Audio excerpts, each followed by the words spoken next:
हारे चले गए हम भी चालन हारे, कोई कागज में बाकी रही तात लगी है वारो।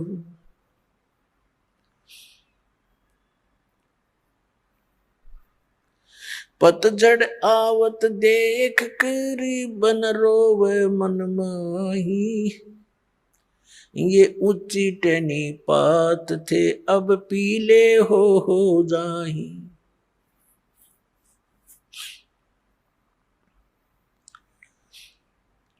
पात झड़नता यूं कहे सुन बई तरवर राय, अब के बिछुड़े नहीं मिले न जाने कहाँ गिरांगे जाए।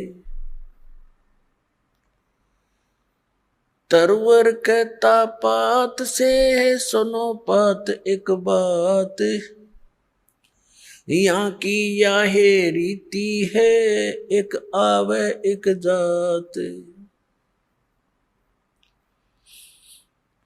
अब परमात्मा ने कितना मार्मिक तरीके से इस भोली आत्मा जो काल की भांग पिए पड़ी है, कितने मार्मिक ढंग से समझाया है, उनका उदाहरण दिया है। क्या बताते हैं कि मानुष जन्म दुर्लभ है, ये मिले न बारंबार।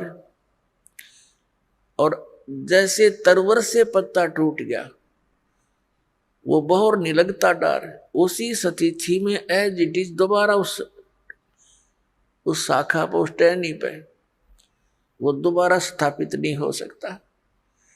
ठीक इसी प्रकार परमात्मा हमें समझाने की चेष्टा करते हैं कि आप जिस संसार और इस परिवार को, संपत्ति को, शरीर को अपना मान करके यहां बिल्कुल स्थायी होकर बैठे हो, ये ऐसी स्थिति है आपकी, जिस दिन आप इस टहनी से टूट गए फिर उस घर में, उसी स्थिति में दोबारा आप स्थान नहीं पा सकते।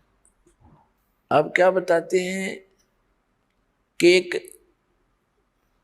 व्यक्ति जो भक्ति नहीं करता, देखो परमात्मा का नाम लेकर भी हम काम वही करेंगे लेकिन बुराई नहीं करेंगे, केवल कर्तव्य कर्म करेंगे।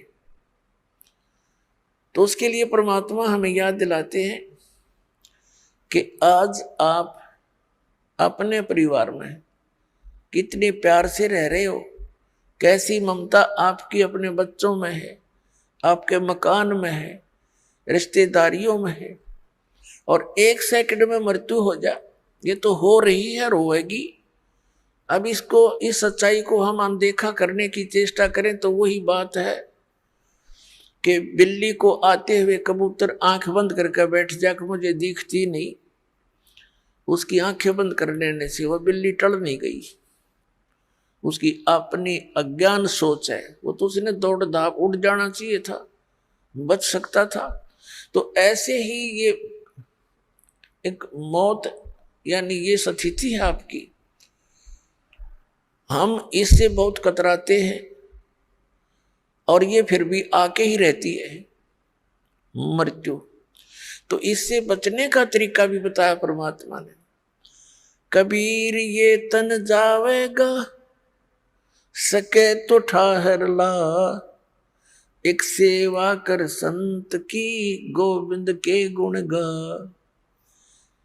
अब इस प्रसंग को थोड़ा सा बाद में लेंगे, पहले समझाते हैं कि फिर ये जैसे आज सारी व्यवस्था आपके पास है और खूब प्रसन्न है, सभी है, और एक सेकंड में मृत्यु हो जाए,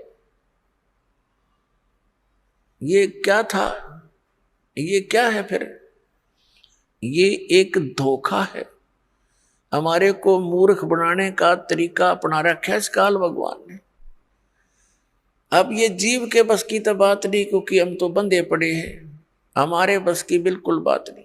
इसके लिए परमात्मा ने तरीका बताया है, उस तरीके को, उस मार्ग को अपनाएंगे तो हमारा इससे पीछा भी छूटेगा और ये क्रियाएं कर्म भी हमारे जो कर रहे हैं ये भी बहुत सरल हो जाएंगे।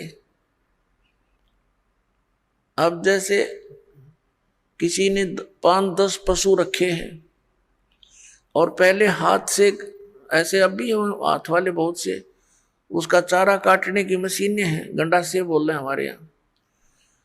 तो एक तो वो हाथ से काम कर रहा है और एक उसने पावर का कनेक्शन ले लिया, बिजली का, और मोटर ली रखे, और फिर देख वो बैठा बैठा देख कर वो कट कट कट कट काट रही है, उठा उठा के उसमें रखने हैं। और एक जो 2-3 घंटे का काम 20 मिनट में कर हो जाता है। तो इस प्रकार हम जिस अपने परिवार की गाड़ी को स्वयं खींच रहे हैं, उसके लिए इस परमात्मा ने कहा कि तुम इस पर मोटर दरवा लो और बहुत आसानी से रखी जाएगी, और फिर देखना आप भी बैठियो अंदर और फिर गाड़ी चलेगी। तो हम सभी अपने हिसाब से अपने गाड़ी को खींच रहे हैं। परमात्मा का कनेक्शन मिलने के बाद आपको पावर मिल जाएगी, वो मोटर मिल जाएगी जो उसने बैठा घुमाएगी, चलाएगी अपने आप। तो वो काम भी हल्के होंगे, जिनको हम नहीं कर सकते उसको पावर करती है। तो इस प्रकार वो साधना, वो विधि जिससे उस पावर की यानी परमात्मा की शक्ति आपको प्राप्त हो, जिससे आपकी संसार रूपी परिवार रूपी गाड़ी भी ठीक से चले, तो वो दास आपको बता रहा है। और ये अभी तक किसी को प्राप्त नहीं हुआ, और जिस कारण से हम भगवान की खोज में लगे हुए भी फिर भी उतना ही संघर्ष, उतनी समस्या हमारे घरों पर, शरीर पर बनी रही, क्योंकि हमें वो पावर का कनेक्शन मिला नहीं। और जहां से हमने कनेक्शन ले रखा था उनका पीछे से कहीं पावर हाउस से कनेक्शन नहीं था, वो झूठ बोल रहे थे, वो नकली थे। तो पुण्यात्माओं, प्रसंग चल रहा है कि परमात्मा ने क्या बताया, जैसे एक पत्ता वृक्ष टहनी से टूट कर नीचे गिरता है, और वो गिरता हुआ क्या कह रहा है,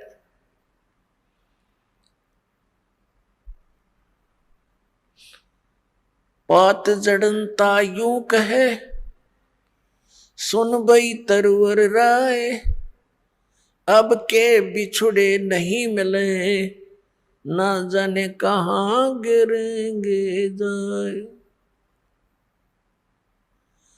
अब वो पत्ता मानो, यानी उदाहरण दे रहे हैं भगवान कबीर परमात्मा, आप जी और हमारे को सतर्क कर रहे हैं कि आप जिस भरे पूरे परिवार से जब यहां से चलोगे, मृत्यु का समय निकट आवेगा। किसी भी कारण से हो सकता है, जैसे कोई रोगी हो जाता है, साध्य रोग हो गया, कैंसर होगी या कोई और बीमारी होगी, परमात्मा की भक्ति कर नहीं रहा वो प्राणी, तो वो मरते समय ये कहा करे, हे भगवान ये पता नहीं कहाँ ठिकाना होगा। तो भगवान याद दिलाते हैं कि एक परिवार को छोड़कर जो प्राणी जाता है उसकी स्थिति बहुत भयंकर होती है, उसकी ममता, उसकी जकड़ उसी परिवार में जकड़ी रहती है। जो भक्तिहीन और ज्ञानहीन प्राणी होता है वो वहीं फिर पशु पक्षी बनकर, कुत्ता कुतिया बनकर उसी गली में सैर सपट्टे करता रहता है। वो जा आशा ता बासा होई, मन कर्म वचन सुमरियो सोई, पात जड़नता यूं कहे, सुन भी तरवर राय, अब के बिछुड़े नहीं मिले, न जाने कहां गिरेंगे जाए। अब परमात्मा कहते हैं, हिड़की दे दे रोएगी सुरता, जब तू चलेगी अकेली। इस आत्मा को सुरता भी, सुरती भी कहते हैं, एक संबोधन के लिए। कहते हैं प्यारी आत्मा, जब तू पूरे परिवार ने छोड़ के अकेली यहां से जाएगी, जब तू पछाड़ खा खा टक्कर मार मार रोएगी, डकरा डकरा के, तेरी कोई नहीं सुनेगा। फिर क्या बताते हैं, पात जड़नता यूं कहे, सुन भाई तरवर राय, अब के बिछुड़े नहीं मिले, ना जाने कहां गिरेंगे जाए। तरवर कहता पात से। अब क्या बताते हैं परमात्मा के, पतझड़ आवत देख कर बन रोवे मन माही, ये ऊंची टहनी पात थे अब पीले हो जाई। जब पतझड़ आती है, बसंत ऋतु आती है, उसमें क्या होता है कि पहले के जितने भी पत्ते होते हैं वो सभी पीले होकर के और वृक्षों से टूट टूट कर नीचे गिर जाते हैं। अब कहते हैं उस समय वो वन रोता है अपने मन में कि ये क्या बनी इनके साथ, ये सभी निकल के टूट टूट के गिर गए सारे। जहां एक वर्ष तक उन मस्ती मार रहे थे, फड़फड़ फड़फड़ करते थे हवा के झोंकों में, कितने अच्छे लगते थे। तो ये वन संसार है और हम इन टहनियों पर चिपके हुए पत्ते हैं। ऐसे ही हम टूट टूट कर गिरते जा रहे हैं। पीले हो जाएंगे, बूढ़ा हो गए, बुढ़ापा आ गया, सफेद बाल हो गए, जड़ दांत, अब चली एक एक करके निकलने लगी। तो समझो अब इस तरवर से टूट कर गिरने का समय आ लिया और इसका ये भी नहीं पता कब समय आ जाए। वैसे तो अंदाजा हम सभी लगाए बैठे हैं, अप्रोक्सीमेशन, कि 90, 80, 100 वर्ष तक तो जी ही जाते हैं। अब जैसे कोई आज 80 वर्ष का हो गया है तो वो इस आश तक जीवित है, रुका हुआ है कि 100 वर्ष तक तो कहते हैं जी ही जाता है, मनुष्य जीवन बना ही रहता है। और यही आस सबसे खतरनाक हमारे लिए कि इतने वर्ष तो अभी मेरे शेष हैं, इसीलिए तो टिका हुआ है ना। तो ये फिर भगवान में दृढ़ता तो लग जाना, इसीलिए बकवादों में लग जाता है। तो यहां परमात्मा कहते हैं यह भूल भी सत्संग से समाप्त होगी आपकी। परमात्मा कहते हैं मौत भूल गया बावड़े, ये अचरज किया कौन, और तन माटी में मिल जाएगा जो आटे में लौण। तो मौत को भूल गया, यह गफलत किया बैठा। इसी कारण से तुम चोरी करता है, बकवाद करता है, डाके मारता है, मिलावट करता है, रिश्वत लेता है और बड़ी बड़ी कोठी बनाता है, तुझे मौत याद नहीं है। अब परमात्मा याद दिलाते हैं कि वो ऊंची टहनी पात थे वह पीड़े हो जाई। पात जड़नता यूं कह सुन भी तरवर राय, अब के बिछड़े नहीं मिले ना जाने कहां गिरेंगे जाए। फिर तरवर कहता पात से, अब जैसे तो कोई व्यक्ति मृत्यु के निकट हो, कुल के लोग आसपास आकर बैठ जाते हैं और उसको फिर सांत्वना देते हैं, भाई यहाँ तो सभी ने जाना है, चिंता कर ले चाहे ना कर ले, ये बाकी बच रहे इनकी भी मृत्यु होनी है, पीछे देख ले कोई रहा नहीं। तो इस करके उसका थोड़ी दृढ़ता पैदा करने के लिए ये बातें चलती हैं, लेकिन उनसे होता कुछ नहीं। जब तक प्राणी पूर्व पहले से ही परमात्मा के चरणों में नहीं लगा होता, उसके वो बातें असर भी नहीं करती। पहले से भक्ति में लगा हो, भक्ति की शक्ति से, भक्ति की कमाई से, मंत्र की कमाई से, उस समय उसको थोड़ा बहुत अगर कोई डगमग होता है परिवार को देखकर, तो उसको याद दिलाने से वो तुरंत दृढ़ हो जाता है, क्योंकि उसकी नींव मजबूत हो चुकी है। तो फिर वो तुरंत भूल जाता है संसार को और मालिक में सुरती लगा लेता है। और भक्ति और ज्ञानहीन प्राणी तो फिर कितना कुछ कह लो, उसका असर नहीं होता, उसकी सुरती वहीं जकड़ी रहती है। तो यहाँ अब तरवर कहता पात से, सुनो पात एक बात, यहाँ की यही रीति है, एक आवे एक जात। अब जैसे वो पतझड़ के समय टहनियों से पत्ते टूट टूट के गिर गए, पहले वाले तो गिर गए, खत्म हुए, कोई गंदे नाले में पड़ा, कोई पशुओं के पैरों नीचे कट के नष्ट हुआ, और तुरंत फिर कोपल फूट आती है, नए पत्ते 10 से 15 दिन के बाद हरा भरा हो जाता है वो पेड़ हैं। और फिर वो कुछ वो जो पत्ते नए नए आए हैं वो एक वर्ष वो नाच कूद लेंगे, फड़फड़ फड़फड़ कर लेंगे, फिर वही ऐसे ही सतिथि में जाएंगे। तो परमात्मा हमें याद दिलाते हैं इस उदाहरण के माध्यम से कि तरवर कहता पात से, सुनो पात एक बात, यहाँ की यह रीति है, एक आवत एक जात। दादा की टिकट कट की, पोता तैयार हो गया। अब 50 60 70 साल पाछे पोते की टिकट कटेगी, रहना कोई नहीं। तो परमात्मा हमें याद दिलाते हैं, रहना नहीं देश बिराना है। ये अपना लोक नहीं है, ये देश रहने का नहीं है। और तुम वहां जाने की चेष्टा कर नहीं रहे जहां तुम्हें सर्व सुख होंगे। वहां वृद्ध अवस्था नहीं है, वहां मृत्यु नहीं होगी। बताओ, इतना बढ़िया स्थान है, आप उसको ग्रहण करना नहीं चाह रहे क्योंकि आपको ज्ञान नहीं, आपको ये विश्वास ही नहीं है कि ऐसा कोई लोक है। क्योंकि नकली संतों ने और इन पंथों ने परमात्मा का भट्ठा बैठा दिया, भक्ति मार्ग का नामो निशान मिटा दिया। महिमा गाते हैं सतलोक और सचखंड की, और वहां की व्यवस्था बताते हैं, वहां तो प्रकाश ही प्रकाश है, चेतन ही चेतन है। तो उस प्रकाश में हम के टिंडे लाएंगे जाके, वहां कुछ भी कोई नहीं है। अकल है, देखो ये ज्ञान है कोई।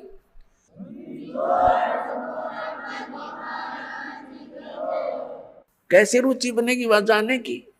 कहते आत्मा उसमें ऐसे मिल जाती है जैसे बूंद समुद्र में। कोई बात हुई है कई प्रमाण ऐसा परमात्मा के ज्ञान में? तो वहां पूरी व्यवस्था है उसकी, तो यह नकल है, डुप्लीकेट माल है ये सारा यहाँ का, एज इट इज सृष्टि है। और लेकिन वहां का जो मटेरियल है, वहां का जो पदार्थ है, वो अमर है, वो नष्ट नहीं होते। जैसे एक सैंपल है वहां से, गंगा का जल सतलोक से आया हुआ है। इसके विषय में ना ब्रह्मा को पता, ना विष्णु को, ना इन ऋषि पिषियों को। ये तब बहुत नीचे स्तर की कहानी है इनकी। तो ये परमात्मा ने एक सैंपल भेज रखा है कि हमारा मटेरियल ऐसा पदार्थ है वहां पर। इस गंगा के जल को आप कहीं रख लो उठा कर। इस साइंटिस्टा ने सिर मार कर देख लिया, इसका कोई लक्षण ढूंढ नहीं सके किस कारण से है ये। तो परमात्मा की महिमा को ये साइंस क्या समझ सकती है? ये साइंस परमात्मा के मटेरियल से बने हुए साइंटिस्ट भगवान भूल गए, नास्तिक बनने लगे। तो इस कलयुग में हमें एक सबसे बड़ी खुशी और सहयोग इस शिक्षा का ये है कि हम भगवान पहचान सकते हैं, अन्यथा इसकी कतई जरूरत नहीं थी। इससे क्या बना लिया? परमाणु बम बना लिया, हवाई जहाज बना ली, कार बना ली, सारा दिन फुर फुर, शांति एक पल की भी नहीं। जहां माया का प्रवेश है वहां शांति नहीं हो सकती। ये अपना पल्ला गांठ लगा लेना, शांति होएगी।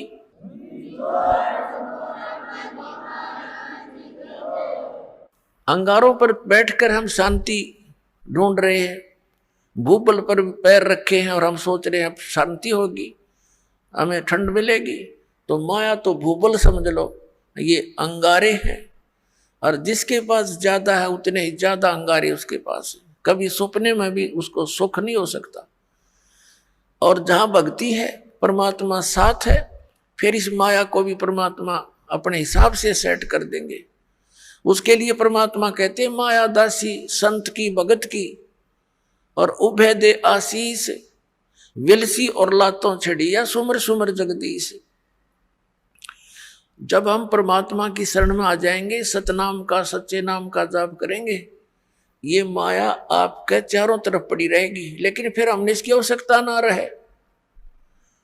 अब जैसे हम शराब पीते थे, बीड़ी पीते थे, यानी हम दास नहीं पीता था, उसे बता रहा हूँ, बीड़ी बैड़ी कभी नहीं पी। लेकिन जैसा भी जो भक्त आए हैं शरण में, शराब पीते थे, तम्बाकू प्रयोग करते थे, लंबी लंबी सिगरेट ला के टोर दिखाया करते थे, मांस खाते थे, और 100 तरह की लोग दिखावा ड्रामे करते थे। ये सारे छूट जाएंगे इस भक्ति मार्ग में, ये प्रतिबंध लगाए जाते हैं। तो वह माया जो वेस्ट जाती थी, एक शराब पीने वाला, उसका तो एस्टिमेट नहीं लगा सकते एक दिन में कितना नाश कर दे। एक सिंपल सी बीड़ी और तम्बाकू प्रयोग करने वाला, सिगरेट पीने वाला कम से कम 20-30 रुपए डेली बर्बाद कर देता, बल्कि आज तो ज्यादा हो गए होंगे। तो महीने में एस्टिमेट लगाओ तो 1,000 का तो उसका कम से कम ये खर्चा हो गया, ये बच गया। फिर शराब पीने का तो एस्टिमेट नहीं, एक महीने में 10,000 पी जाए, 15,000 का नाश कर दे।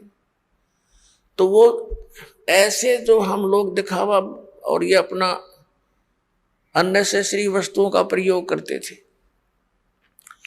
वो खत्म हो जाएगा। फिर वह माया आपके चारों तरफ लौटी रहेगी, थोड़े से काम में और खूब गुजारा होगा। परमात्मा की भक्ति में इतनी शक्ति है, जैसे पहले हम देखा करते थे, एक सेठ था, उसका लड़के के पेट में दर्द हो गया और ऐसा है पीड़ा होगी, अचानक ले गए हॉस्पिटल में, प्राइवेट हॉस्पिटल में, जो उनका जानकार था। उसने फटाफट उसने अपने देखा जल्दी, भाई इतनी पीड़ा है तो कोई, उसने अपनी सोच से ऑपरेशन कर दिया अपेंडिक्स का, ऑपरेशन कर दिया, अपेंडिक्स निकाल दी। पीड़ा ज्यों की तो बनी रही, जब वो पेन किलर बंद करी तो फिर ज्यों की तो पीड़ा। फिर उसी तरह फिर दूसरे डॉक्टर के पास ले गई, उसने क्या देखा कि इसकी जो है ना झिल्ली में डिफेक्ट है, वह झिल्ली निकाल दी उसकी किया, वो फिर पीड़ा ज्यों की त्यों बनी रही। फिर देखा कि फिर लास्ट में पता चला कि इसकी बड़ी आंत में बहुत इन्फेक्शन है। अब कहां से चला था, लाखों रुपये लागे, ब्रान मटी नौकी नहीं हुई, जब जाकर उसकी जान बची और 2-3 महीने तक ऐसे ब्रान मटी रही। और अब क्या होगा जब भक्ति से हम जुड़ जाएंगे। पुण्यात्माओं, इसलिए भगवान की तलाश की जाती है, क्योंकि हम बहुत युगों से पापों का ढेर लगाते आ रहे हैं। पाप के प्रभाव से थोड़ा बहुत हानि शरीर में भी होने लगती है, तो थोड़े ही ट्रीटमेंट में 100 रुपये की दवाई में आप स्वस्थ हो जाओगे, और नहीं तो लाखों लाख का पीछा छूटर मौत भी हो जाए।